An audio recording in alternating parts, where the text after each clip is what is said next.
Radhe Radhe everyone. आज की video में हम सतला एकादशी की पूजा विधि देखेंगे। फ्रेंड्स, 14 जनवरी को सतला एकादशी का व्रत पूजन किया जाएगा। माघ मास के कृष्ण पक्ष की एकादशी है और इस एकादशी का शास्त्रों में बहुत ही ज्यादा महत्व बताया गया है। इस दिन आपको तिलों का 6 तरीके से प्रयोग करना चाहिए। जैसे कि सबसे पहले तिल से मिले हुए जल से स्नान करिए। उसके बाद तिल से ही उबटन, आप हो सके तो उबटन बना के खुद को लगाइए। अगर आपके घर में ठाकुर जी विराजमान है, लड्डू गोपाल विराजमान है, तो उनको तिल से बने जल से स्नान करिए, तिल से उबटन लगाइए। इसके अलावा तिलों का ही सेवन करिए, तिल दान करिए, तिल को भोजन में उपयोग करिए और तिल से ही आप हो सके तो हवन भी कर सकते हैं। आपको सतला एकादशी के दिन जरूर से जरूर ये सारे कार्य करने चाहिए। तो चलिए आज की वीडियो में हम आपको पूजा विधि करके दिखाते हैं। तो देखिए, आज के दिन आपने सुबह सवेरे स्नान आदि करने के बाद पीले रंग के वस्त्र बिछा ले। मंदिर में जगह है तो ये मंदिर में भी आप पूजन कर सकते हैं। यहाँ पे हम श्री हरि विष्णु जी माता लक्ष्मी जी के साथ उनको विराजमान कर लेंगे। श्री हरि विष्णु जी का कोई सा भी स्वरूप आपके घर पे विग्रह है तो उनकी भी पूजन आप इसी प्रकार से करेंगे। देखिए, सर्वप्रथम गणेश जी को हम विराजमान कर लेंगे। अगर मंदिर में पूजा कर रहे हैं तो पास ही में गणेश जी होंगे तो अलग से विराजमान करने की जरूरत नहीं है। यहाँ पे मैं लड्डू गोपाल को विराजमान करूंगी। उनको आप इस दिन तिल से स्नान करा, मैंने यहाँ पे लड्डू गोपाल को पहले ही स्नान करा दिया है। अलग से मैं स्नान करके आपको नहीं दिखाऊंगी क्योंकि सर्दियों का मौसम है। तो लड्डू गोपाल को आप सुबह सुबह तिल से स्नान करा ले, तिल के उपटन बना ले और उसके बाद कच्चे दूध से पंचामृत से स्नान करा ले। यहाँ पे मैंने उनको अच्छे से स्नान करा के उनका श्रृंगार करके उनको विराजमान कर लिया है। उसके बाद यहाँ पे मैंने उनकी गाय माता को भी रख दिया है। उसके बाद यहाँ पे हम तिल से बने चीजों से यहाँ पे सभी चीजों का सेवन करेंगे। तो देखिए, यहाँ पे तिल के तेल का मैंने दीपक जलाया है। उसके बाद यहाँ पे भाव स्वरूप ही सभी को हम स्नान करा देंगे। इस तरह से आप स्नान करा लीजिएगा।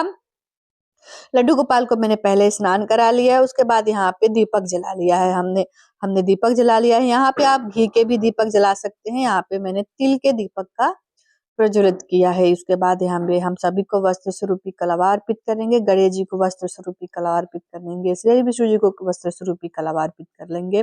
यहाँ पे हो सके तो अगर आपके पास जनेऊ है तो जनेऊ भी समर्पित कर सकते हैं। उसके बाद देखिए, हम यहाँ पे केसर का इत्र, सभी को इत्र लगाएंगे। गणेश जी को इत्र लगाएंगे, श्री विष्णु जी को इत्र लगाएंगे। आप कॉटन में रख के भी यहाँ पे पास में रख सकते हैं। इस तरीके से हमने सभी को इत्र लगा लिया। हम यहाँ पे एकादशी व्रत की कथा बुक रख लेंगे, जिसकी कथा पढ़ना बहुत ही जरूरी माना जाता है। उसके बाद हम चंदन से सभी को चंदन से तिलक लगाएंगे। गणेश जी को चंदन से तिलक लगा लिया हमने, श्री हरि विष्णु जी को सभी को तिलक लगा लेंगे और हो सके तो दीपक को भी जरूर से जरूर तिलक लगाइएगा। उसके बाद हम यहाँ पे लड्डू गोपाल को रोली से चंदन लगाए क्योंकि सर्दियों का मौसम है और चंदन में बहुत शीतलता होती है, इसलिए हम रोली से तिलक लगाएंगे। इसके बाद देखिए, भोग में आपको तिल का ही भोग लगाना है। इस दिन आपको तिल से बनी चीजों का भोग लगाइए या फिर आप घर पे लड्डू बना लीजिए। तिल के लड्डू गुड़ के साथ मिला के उनको भोग लगाइए या फिर आप चाहें तो मार्केट से भी ला सकते हैं। यहाँ पे हमने यहाँ जल रख दिया है। उसके बाद हम फूल समर्पित करेंगे। देखिए, आपको यहाँ पे जो भी पुष्प फूल मिल जाते हैं ना, वो आप समर्पित करिएगा। उसके बाद चलिए हम देख लेते हैं। यहाँ पे एक लोटे में जल भी भर के रख लीजिएगा। इसमें हम सूर्य देव को यहाँ पे हम जल अर्पित करेंगे। तो देखिए, यहाँ पे पूजा बहुत ही सरल पूजा विधि मैं आपके साथ शेयर करती रहती हूँ। उसके बाद कोई सा भी मौसम के अनुसार जो भी फल मिल जाता है। देखिए, केला मुख्य रूप से तो एकादशी को केला ही भोग लगाया जाता है। यहाँ पे हमने कुछ दक्षिणा रख दिया है। उसके बाद हम तुलसी दल पत्र रखेंगे। देखिए, तुलसी दल पत्र आपको वार के अनुसार एक दिन पहले ही तोड़ के रख लेने हैं पत्ते, या फिर इस तरीके से डंठल के साथ रख के किसी भी पात्र में जल भर के आप रखेंगे तो आपके हफ्तों ये हरे भरे तुलसी पत्ते रहते हैं। तो देखिए, यहाँ पे हमने तुलसी पत्र सभी भोग में डाल दिया है। उसके बाद यहाँ पे देखिए, तिल तिल आपको विशेष रूप से, मुख्य रूप से मैंने अपनी पिछली वीडियो में बताया था कि आपको माघ मास आने से पहले ही तिल लेके रख लेना है। यहाँ पे मैंने गणेश जी को तिल समर्पित किया, यहाँ पे श्री हरि विष्णु जी को समर्पित किया, दीपक में थोड़ा सा तिल रख दिया और जल जो लोटे में हमने जल भरा है उसमें भी तिल डाल के हम सूर्य देव को यहाँ पे अर्घ दे देंगे। उसके बाद सभी को हम दीप धूप दिखा के यहाँ पे आरती कर लेंगे। तो देखिए, यहाँ पे धूप दिखा रही हूँ। उसके बाद थोड़ा-सा हम सीधे हाथों में थोड़ा-सा यहाँ पे हम तिल ले लेंगे और तिल लेने के बाद हम यहाँ पे कथा सुन लेंगे या फिर कथा पढ़ लेंगे। कथा की वीडियो मैं आपको अलग से दे दूँगी, पढ़ के सुना दूँगी और इस तरीके से देखिए, इस तरीके से बुक आती है, उसमें आपको महात्म ज़रूर बताया होगा कि एकादशी के व्रत में क्या व्रत कर सकते हैं, कौन से मास में ये व्रत आता है। इसका तरीके से सीधे हाथों में हम थोड़ा-सा तिल लेके कथा सुन लेंगे या पढ़ लेंगे। उसके बाद जो भी कथा और सुनने के बाद जो हाथों में आपके तिल और पुष्प रहेंगे वो अभी प्रभु के चरणों में इस तरीके से हम समर्पित कर देंगे। इस तरीके से हमने कथा सुन लिया। उसके बाद यहाँ पे देखिए हम कपूर से आरती कर लेंगे। यहाँ पे आप हवन भी कर सकते हैं।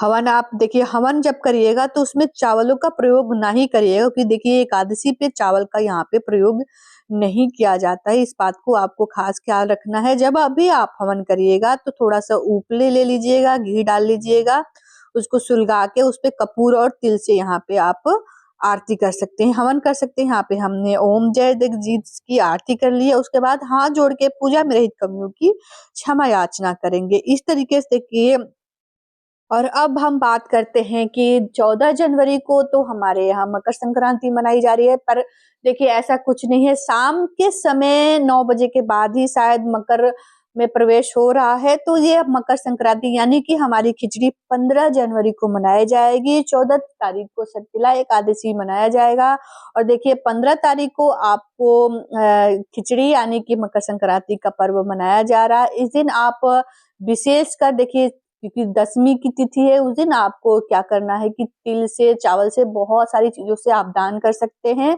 और खिचड़ी यानी कि मकर संक्रांति पे दान का विशेष महत्व बताया गया है। तो हो सके तो आप 14 तारीख को सटकिला एकादशी मनाइए और 15 तारीख को आप अपने यहाँ खिचड़ी मनाइए। और अब हम बात करते हैं कि सटकिला एकादशी किस दिन पड़ी है। तो देखिए सटकिला एकादशी 14 जनवरी को मनाई जा रही है। और अब हम बात करते हैं कि हमें सटकिला एकादशी का पारणा कब करना है। तो देखिए 15 तारीख यानी कि 15 तारीख को आप सटकिला एकादशी का व्रत का पारण कर सकते हैं। चलिए हम समय जान लेते हैं। तो देखिए सुबह सुबह 15 तारीख को सुबह में 7:15 से लेकर 9:25 के बीच में आपको व्रत का पारण कर लेना है। यानी कि आपको 13 तारीख को दशमी यानी कि दशमी का नियम पारण करना है। उसके बाद एकादशी आपको 14 तारीख को करना है। 15 तारीख को आपको एकादशी का पारण करना है। याद रखिएगा, एकादशी के पारण में आपको प्याज, लहसुन, मांस, मदिरा का प्रयोग नहीं करना है। इस तरीके से आप सुबह सुबह स्नान आदि करने के बाद एकादशी के दिन उनकी पूजा करिए, व्रत करिए। व्रत में आप जो भी फलाहार करते हो फलाहार करिए। 15 तारीख को आपको व्रत का पारण कर लेना है। 15 तारीख को सुबह सुबह जहां भी आपने चौकी लगाई है, 14 तारीख को पूजन किया है, 15 तारीख को वहीं पे आप पूजन करिएगा। उसके बाद आप तिल का, चावलों का जो भी आप दान दक्षिणा, जो भी आपने यहाँ पे दक्षिणा चढ़ाया है, वहां पे आप मंदिरों में दान कर सकते हैं और खिचड़ी मना सकते हैं। उसके बाद आप पारण कर सकते हैं। आशा करती हूँ कि आपको मेरी ये वीडियो पसंद आई होगी।